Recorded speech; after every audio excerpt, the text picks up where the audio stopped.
Hello बच्चों, आज हम पढ़ेंगे अपना इलेक्ट्रोकेमिस्ट्री का लेक्चर नंबर 17 का पार्ट 2। हमने अपने लास्ट लेक्चर में कोरोजन को पढ़ा था, कोरोजन की डेफिनेशन और उसका मैकेनिज्म। रस्टिंग ऑफ आयरन का एग्जांपल लिया था हमने, उसका मैकेनिज्म स्टडी करने के लिए इलेक्ट्रोकेमिकल थ्योरी पढ़ी थी रस्टिंग ऑफ आयरन के लिए। आज हम पढ़ते हैं कोरोजन का सेकेंड पार्ट, जिसमें हम पढ़ेंगे फैक्टर्स, कौन से ऐसे फैक्टर्स हैं जो कोरोजन को प्रमोट करते हैं और कौन से ऐसे मेथड्स हैं जिससे कोरोजन से बचा जा सकता है। बहुत ही इजी टॉपिक है ये। तो सबसे पहले फैक्टर्स व्हिच प्रमोट कोरोजन, ऐसे कौन से फैक्टर्स हैं जो कोरोजन को बढ़ाते हैं। कोरोजन में आपको एक बार फिर से बता दूं, कोरोजन क्या होता है? Eating away of metal by action of atmospheric gases on the surface of metal.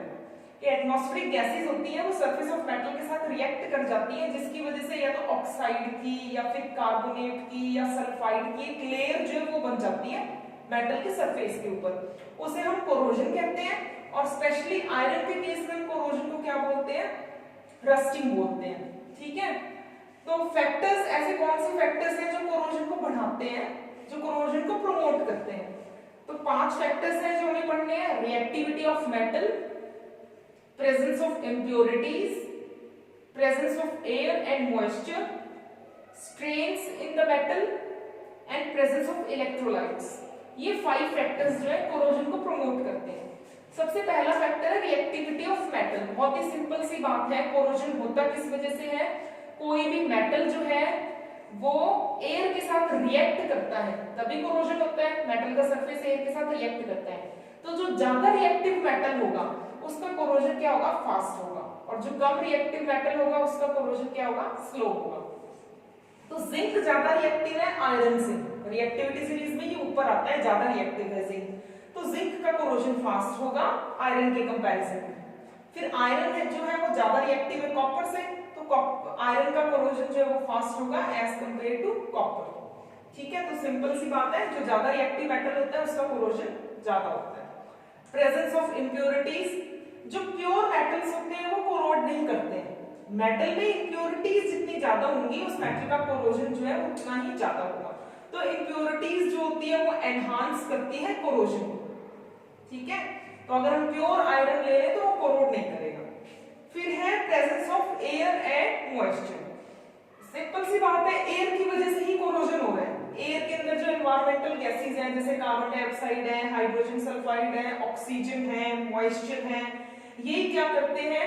Metal के सरफेस को कोरोड करते हैं। तो प्रेजेंस ऑफ एयर जो है वो कोरोजन कॉज करता है।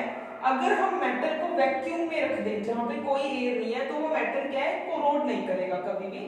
ठीक है, क्योंकि वहां पे कोई गैसेस है ही नहीं जो मेटल के साथ रिएक्ट करे, कुछ भी नहीं है वैक्यूम में जो मेटल के साथ रिएक्ट करे, तो कोरोजन नहीं होगा। तो presence of air and moisture जो है वो कोरोजन को बढ़ाता है। ठीक है, इसी तरह हम देखते हैं कि बारिश की सीजन में जब मॉइस्चर ज्यादा होता है तो कोरोजन क्या है? ज्यादा होता है। मॉइस्चर अगर बढ़ जाए एनवायरमेंट में तो क्या है?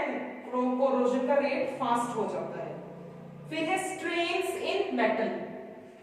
मेटल के अंदर अगर कोई स्ट्रेन्स है, स्ट्रेन्स मींस कोई बेंड्स हैं या स्क्रैचेस हैं या कट्स हैं या कोई पिट्स डेवलप हो गए हैं मेटल के अंदर, तो वो क्या है? कोरोजन को बढ़ा देते हैं, कोरोजन उससे फास्ट हो जाता है। क्योंकि जैसे हमने लास्ट टाइम पढ़ा था, रस्टिंग ऑफ आयरन की थ्योरी पढ़ी थी, तो हमने क्या कहा था? जहां पे भी कोई कट्स या स्क्रैचेस या पिट्स हैं वहीं पे एनोड की फॉर्मेशन हो जाती है मेटल के अंदर।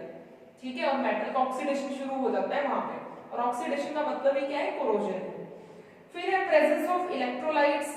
अगर आयरन जो है, आयरन का एग्जांपल लेते हैं हम, अगर आयरन को हम सलाइन वाटर में रख दें और एक जगह हम आयरन को प्योर वाटर में रख दें, कोरोजन तो दोनों जगह ही होगा क्योंकि वाटर कोरोजन कॉज करता है, लेकिन सलाइन वाटर में कोरोजन बहुत फास्ट होगा। ठीक है, और प्योर वाटर में आयरन को हमने रखा है तो वहां पे कोरोजन थोड़ा स्लो होगा, क्योंकि सलाइन वाटर जो है वो एक इलेक्ट्रोलाइट का काम करता है और इलेक्ट्रोकेमिकल सेल सेटअप होने में हेल्प करता है। ठीक है, तो कोई भी आर्टिकल जो है, मेटल है, आयरन है या कोई और मेटल, उसका कोरोजन सलाइन वाटर में फास्ट होता है as compared to pure water. ठीक है, तो ये कुछ फैक्टर्स थे जो कोरोजन को प्रमोट करते हैं। अब हमें पढ़ने हैं मेथड्स जो कोरोजन को प्रिवेंट करते हैं। सबसे पहला मेथड है बैरियर प्रोटेक्शन। ये सबको पता है। बैरियर प्रोटेक्शन में क्या होता है? आयरन का कोई भी आर्टिकल है, कोई भी आयरन का आर्टिकल है, उसके ऊपर हम एक लेयर चढ़ा देते हैं पेंट की या फिर ग्रीस की, जिसकी वजह से एयर के साथ उसका डायरेक्ट कांटेक्ट ना हो आयरन के आर्टिकल का। ठीक है, तो किसी मेटल के ऊपर जिसको हमें कोरोजन से बचाना है, उसके ऊपर हम पेंटिंग या ग्रीजिंग कर दें तो उसको हम बैरियर प्रोटेक्शन बोलते हैं, क्योंकि वो पेंट या ग्रीस जो है मेटल और एयर के बीच में बैरियर का काम करेगा, डायरेक्ट कांटेक्ट उनका नहीं होने देता है। तो बहुत ही सिंपल है, ये हम डेली लाइफ में देखते भी हैं, हम अपने आयरन के आर्टिकल्स की पेंटिंग या ग्रीजिंग करके रखते हैं ताकि उसका कोरोजन ना हो। फिर है सैक्रिफिशियल प्रोटेक्शन। ये सैक्रिफिशियल नाम कहां से आया? सैक्रिफाइस से। इसमें क्या होता है, जिस भी मेटल को हमें कोरोजन से बचाना है उसके ऊपर हम उस मेटल से ज्यादा रिएक्टिव मेटल की एक परत चढ़ा देते हैं, एक लेयर चढ़ा देते हैं।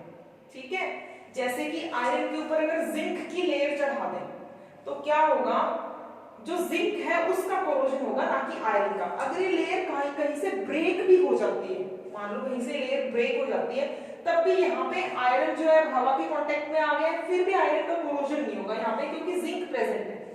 तो पहले जो है जिंक ऑक्सीडाइज होने की कोशिश करेगा, क्योंकि दोनों में आयरन और जिंक में कौन ज्यादा रिएक्टिव है? जिंक। तो जो मेटल ज्यादा रिएक्टिव होता है उसी का ऑक्सीडेशन होता है। ठीक है, और कोरोजन में भी क्या होता है? मेटल का ऑक्सीडेशन होता है। जब तक यहाँ पे थोड़ा सा भी जिंक प्रेजेंट है, बाकी लेयर अगर हट भी जाए, अगर थोड़ी सी भी जिंक की लेयर यहाँ पे प्रेजेंट है तो जिंक का ही कोरोजन होगा, पहले आयरन का नहीं होगा।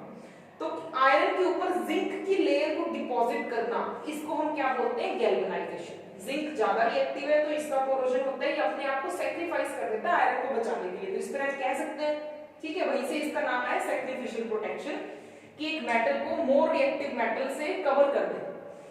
ठीक है, एक लेयर बना दे मोर रिएक्टिव मेटल की, ऐसे मेटल के ऊपर जिसको कोरोजन से बचाना है। तो आयरन के ऊपर जिंक की लेयर चढ़ाना, इसको हम बोलते हैं गैल्वेनाइजेशन। फिर हमारे पास है इलेक्ट्रिकल प्रोटेक्शन या कैथोडिक प्रोटेक्शन। इसमें क्या होता है, इससे मिलता जुलता ही है ये। आयरन का ऑब्जेक्ट जिसे हमें कोरोजन से बचाना है, उसको हम कनेक्ट करते हैं मोर रिएक्टिव मेटल के साथ। एक्टिव भी बोल सकते हैं, रिएक्टिव भी।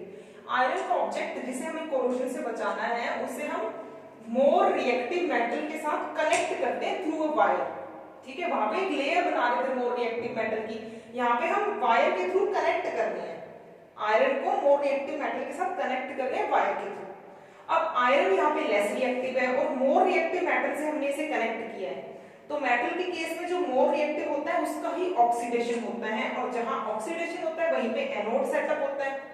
तो इस केस में क्या होगा, जो मोर रिएक्टिव मेटल होगा वो एनोड का काम करेगा और आयरन कैथोड का। ठीक है, तो मोर रिएक्टिव मेटल की ही ऑक्सीडेशन होगी, क्योंकि एनोड पे ऑक्सीडेशन होती है, वो एनोड का काम करेगा। मोर रिएक्टिव मेटल है वही ऑक्सीडाइज होएगा। ठीक है, तो जिसकी ऑक्सीडेशन होगी उसी का ही कोरोजन होगा, उसी मेटल का ही कोरोजन होगा जो ऑक्सीडाइज हो रहा है। तो ये जनरली हम कब करते हैं, जो अंडरग्राउंड पाइप्स हैं जिनमें क्या है हमेशा पानी बह रहा होता है, पानी की सप्लाई के लिए अंडरग्राउंड पाइप डाली हुई होती हैं, तो उन पाइप को हमें कोरोजन से बचाना है, तो वायर के थ्रू इन पाइप्स को हम कनेक्ट कर देते हैं मैग्नीशियम से। और मैग्नीशियम क्या है, मोर रिएक्टिव है आयरन से, तो ये क्या है, खुद ऑक्सीडाइज होता है, खुद कोरोड होता है और आयरन को कोरोजन से बचा लेता है। इसी की तरह ही है, बस यहाँ पे हम कनेक्ट कर रहे हैं, वहां पे लेयर बना रहे थे। ठीक है, तो इसको हम क्या है, कैथोडिक प्रोटेक्शन भी बोलते हैं, इलेक्ट्रिकल प्रोटेक्शन भी बोलते हैं। जब ये मैग्नीशियम यहाँ पे खत्म हो जाएगा तब आयरन का कोरोजन शुरू हो जाएगा, तो टाइम टू टाइम यहाँ पे हम मैग्नीशियम को डालते रहते हैं, ताकि ये क्या है, अंडरग्राउंड पाइप्स जो है कोरोड ना हो। अगर ये पाइप जो कोरोड हो जाएगी, ब्रेक हो जाएगी, तो पानी जो है वो लीक करना शुरू हो जाएगा। तो अंडरग्राउंड पाइप्स को हम इसी मेथड से बचाते हैं कोरोजन से। फिर है एंटी रस्ट सॉल्यूशन को यूज करके भी हम किसी भी आर्टिकल को कोरोजन से प्रिवेंट कर सकते हैं। कुछ एंटी रस्ट सॉल्यूशन होते हैं, एल्केलाइन होते हैं। हमने अपनी थ्योरी में पढ़ा था last time, rusting of iron के लिए जो इलेक्ट्रोकेमिकल थ्योरी पढ़ी थी, H पॉजिटिव आयन जो है कोरोजन को एनहांस कर रहे थे। अब ये क्या है, एल्केलाइन सॉल्यूशंस हैं। ठीक है, तो ये क्या करेंगे, ये कोरोजन को प्रिवेंट करेंगे। एल्केलाइन फोस्फेट जनरली हम इसमें यूज करते हैं, एंड एल्केलाइन क्रोमेट यूज करते हैं। इन सॉल्यूशंस को हम जनरली यूज करते हैं कार रेडिएटर्स में। ठीक है, तो ये एंटी रस्ट सॉल्यूशन होते हैं जो किसी भी आर्टिकल को कोरोजन से प्रिवेंट करते हैं, उसका कोरोजन नहीं होने देते। तो ये आयरन का कोरोजन नहीं होने देंगे कार रेडिएटर में। ठीक,